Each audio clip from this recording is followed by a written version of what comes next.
안녕하십니까. 2024년 2월 5일 최병무 팩트 시작하겠습니다. 이재명 민주당 대표가 오늘 오전에 광주광역시에서 긴급 기자회견을 열고 비례대표제 배분 방식에 대해서 의견을 얘기했습니다. 이랬습니다. 민주당은 권역별 병립형으로 회귀하거나 준연동제에서 여당의 반칙에 대응책을 마련하거나 양자중 택일해야 한다. 과거 회기가 아닌 준연동제 안에서 승리의 길을 찾겠다. 정권 심판과 역사의 전진에 동의하는 모든 세력과 함께 위성정당 반칙에 대응하면서 준연동제의 취지를 살리는 통합형 비례정당을 준비하겠다. 위성정당을 금지하라는 국민적 요구에 따라 민주당은 위성정당 금지 입법에 노력했지만 여당 반대로 실패했다. 거대 양당 한쪽이 위성정당을 만들면 패배를 각오하지 않는 한 다른 쪽도 맞대응할 수밖에 없다. 칼 들고 덤비는데 맨주먹으로 상대할 수는 없다. 위성정당 금지법을 거부한 여당은 이미 위성정당을 창당하며 총선 승리를 탈취하려 한다. 안타깝지만 여당의 위성정당을 막을 방법은 없다. 자, 이렇게 얘기했는데 이 얘기만 있는 게 아니고요. 굉장히 길게 얘기했습니다. 그것도 처음부터 끝까지 얘기를 다 들어보면 그래서 뭘 하자는 얘기냐 하는 것이 막 헷갈릴 정도로 얘기를 했습니다. 왜 그렇게 얘기했느냐.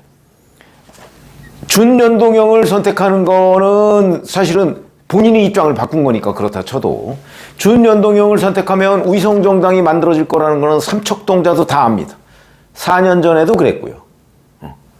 그런데 그 위성정당을 만드는 책임이 자기네들이 아니고 국민의힘에 있다는 거를 자꾸 사실과 다르게 호도하려고 하다 보니까 말이 길어졌고 그러다 보니까 무슨 말인지 모르는 사태까지 번졌다.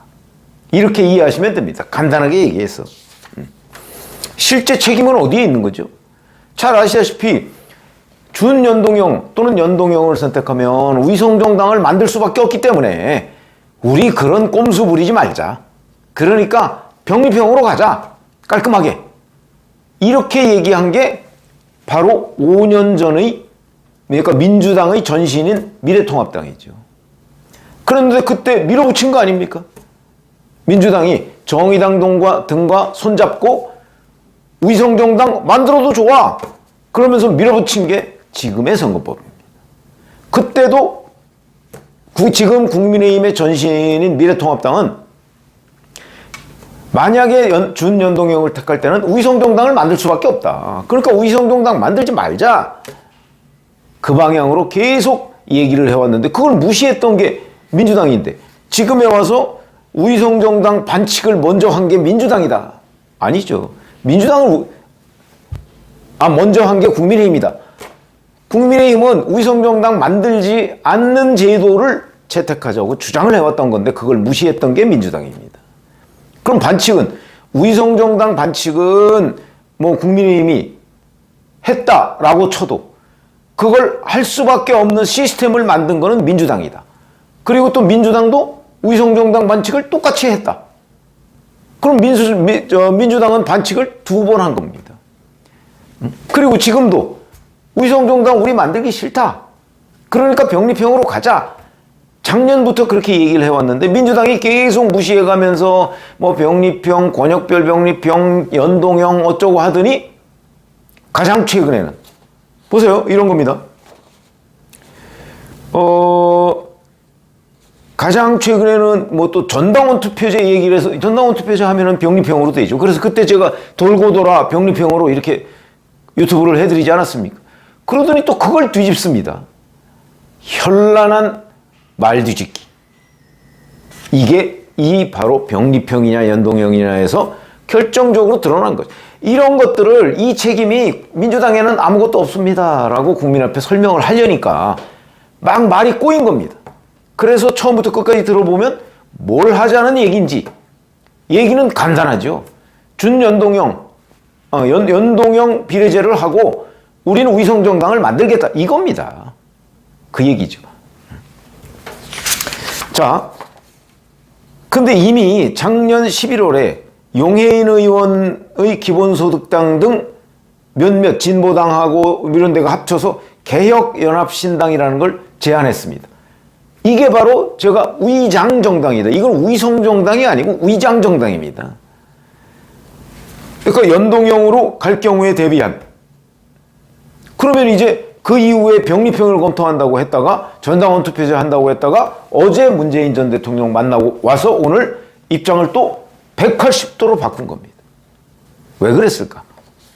이걸 사실은 말씀을 드리려고 하는 건데, 이 위성정당은요, 국민의힘이 왜 이렇게 반대하냐면, 사실 민주당 언저리에 있는 꼭 이 연동형을 택하지 않더라도 위성정당들, 비슷한 정당들이 꽤 있습니다. 정의당, 민주당 이중대 역할 맨날 하고 있죠. 그 다음에 기본소득당. 지금 뭐 조정훈 의원은 시대전환해서 국민의힘에 와 있지만, 먼저 시대전환도 그랬고, 진보당. 역시 이게 다 이른바 진보 계열의 위성정당들입니다. 그러니까 연동형으로 하더라도 민주당은 이런 위성정당들의 의석을 얻을 수 있습니다. 국민의힘에는 위성정당이 없습니다. 뭐 우리공화당이라는 데가 있는데 거기하고는 뭐 워낙 거리가 많기 때문에 없습니다. 위성정당이. 그러니까 만약에 연동형 비례제를 택한다면 위성정당이 많은 민주당은 훨씬 더 득이 되는 거고 국민의힘은 쫄딱 망하게 됩니다. 그러니까 국민의힘은 위성정당을 만들 수밖에 없고 연동형에서는.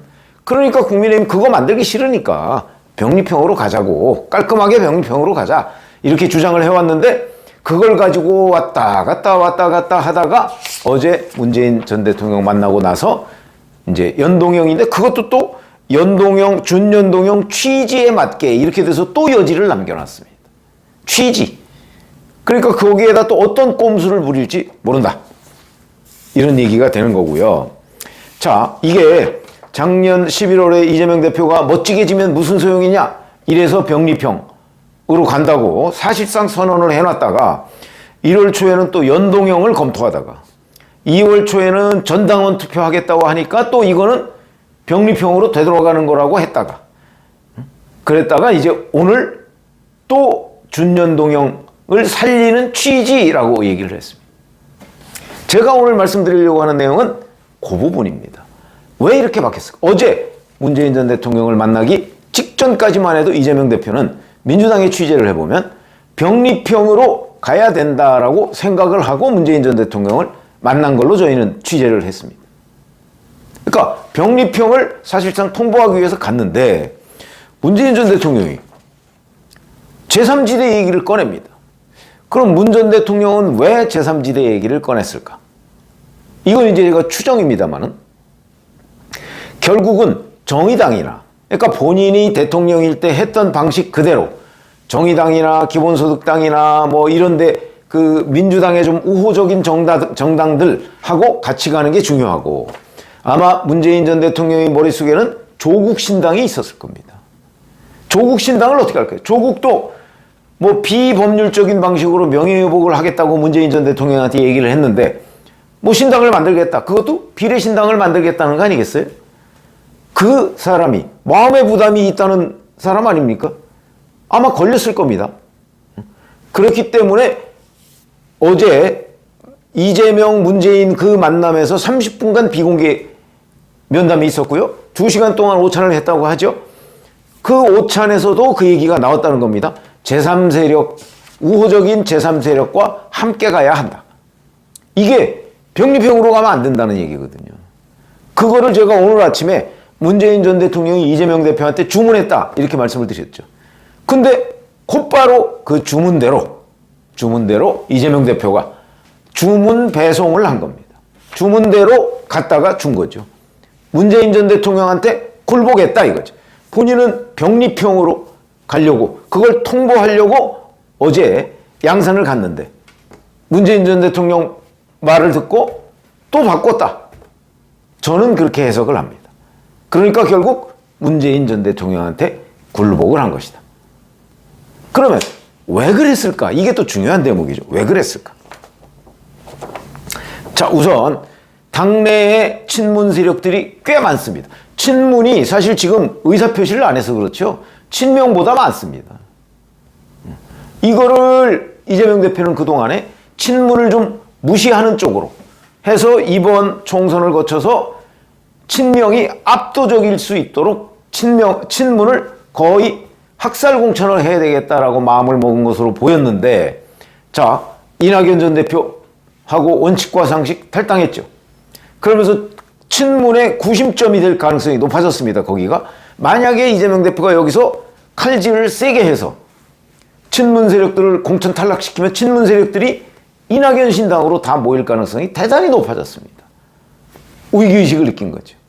더군다나 문재인 전 대통령마저 병립형 안 되고 준연동형으로 가세요, 이렇게 주문을 하니까 이낙연 신당과 문재인 전 대통령 세력 간의 연결, 뭐 이런 것까지도 머리가 아픈 거다. 그래서 안 되겠다, 친문과 공존을 하자, 저는 이렇게 판단을 한 것으로 보입니다. 그러니까 문재인 전 대통령의 요구를 받아들여서 일종의 휴전한 거예요. 휴전. 그렇게 돼서 결국은 문재인 전 대통령의 주문대로 지금 연동형으로 가겠다. 그러나 그대로 다 갈 수는 없고 뭐 약간 여지를 남겨서 그런 취지를 살리겠다, 이렇게 지금 주장을 한 거죠. 어떤 꼼수를 또 부릴지 모르지만 그 꼼수의 근본적인 이유는 결국 총선을 끝나면 친문보다는 친명이 많아야 된다, 이거는 명확할 것으로 보입니다. 그럼 여기서 이제 또 하나의 문제점이 있죠. 굴복했는데 거기서 저는 임종석 전 대통령 비서실장 등 친문 세력들이 공천에 관한 문 전 대통령의 주문도 있었을 것이다, 제가 이렇게 말씀을 드린 적이 있었습니다. 그러면 이 부분은 또 어떻게 처리할 것이냐, 그런 점에서 본다면 제가 보건대는 그러면 뭐 큰 게 두 가지인데, 임종석 공천, 그 다음에 연동형. 근데 연동형은 받았단 말입니다. 그럼 임종석 공천은 안 받는가? 저는 받을 거라고 제가 말씀을 드렸죠. 제가 보기엔 받을 가능성이 높다. 이재명 대표는 문재인 전 대통령과 친문 세력들의 요구에 지금 일단 굴복을 한 겁니다. 그렇다고 해서 친문을 다수 공천하겠다, 이건 아니고 친명을 다수 공천하되 친문 세력의 지분을 인정하겠다, 그게 저는 어제 모임의 결론이라고 봅니다. 그런데 여기에서 또 어제 문재인 전 대통령이 다선 중진이 길을 터주는 결심, 후배들에게 이 얘기를 했죠. 그 얘기를 놓고 친명과 친문이 해석이 다르다고 그랬습니다. 친문은 이재명과 가까운 다선 중진들 먼저 좀 쳐내고 용퇴하고 뭐 그러면 우리도 인정해. 그러나 친문 다선 중진만 자르는 거는 우리 용납 못해, 이런 걸로 보입니다. 그러면 결국 임종석 공천도 가능한 것 아니냐. 친문의 상징성이 있는 인물 아마 이재명 대표가 못 쳐낼 것이다. 그러면 전체적으로 보면 연동형 받았죠. 그 다음에 임종석 받았죠. 이렇게 되면 결국 문재인 전 대통령의 주문서를 그대로 이재명 대표가 받아들였다, 이런 것으로 저는 해석이 됩니다. 앞으로 공천 과정 조금 지켜보고, 그 다음에 이제 이 연동형도 준연동형의 취지를 살린다고 그랬기 때문에 거기에 또 어떤 빗장을 그어서 이제 친명이 조금 더 많이 확보할 수 있도록 하는가, 그건 뭐 좀 기술적인 문제이긴 하죠. 그러나 기본적으로 문재인 전 대통령의 주문서를 꼼꼼하게 이재명 대표가 실천했다고 보면 맞는 것 같다, 이렇게 말씀을 드리겠습니다. 고맙습니다.